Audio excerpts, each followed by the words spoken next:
පාස්කු දින ත්‍රස්ස ප්‍රහාරයට අදාළ ප්‍රශ්න කිහිපයක්. ප්‍රශ්න අංක 1.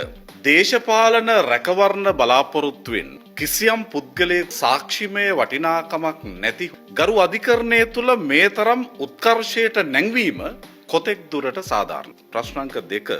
බුද්ධි තොරතුරු ලැබී තිබියදී පාස්කු දින ත්‍රස්ස ප්‍රහාරය වළක්වා ගැනීමට අසමත් වීම සම්බන්ධයෙන් අපරාධ චෝදනා යටතේ නඩු පැවරිය යුතු බවට චෝදනා ලැබ සිටින ශානි අබේසේකර මහතා මේ විමර්ශනය සඳහා මෙලෙස මැදිහත් වීම කොතෙක් දුරට යුක්ති සහගතද? ලෝකේ දරුණුතම ත්‍රස්ස සංවිධානය කොටි සංවිධානයේ බව ඇමරිකාව සහ ලෝක බලවතුන් විසින් නම් කර තිබියදී කොටි ත්‍රස්වාදයේ මර්ධනය කිරීම සඳහා ශ්‍රී ලංකා ජනරජයේ නිල හමුදාව යොදවා සිදු කළ නීත්‍යානුකූල මෙහෙයුමේ අපරාධමය සිද්ධි හොයන්නට අප්‍රමාණ වෙහෙසක් දරන ලෝක බලවතුන් මෙවැනි සිද්ධියකදී ඒ කියන්නේ දේශපාලන බලය දිනා ගැනීම වෙනුවෙන් සිවිල් වැසියන් මරා දමන්න බෝම්බ ප්‍රහාරයක් එල්ල කළා වගේ සිද්ධියකදී නිහඬව ඉඳී කියලා ඔබ හිතනවද? වයස අවුරුදු 11ක පුංචි දරුවෙක් ඇතුළු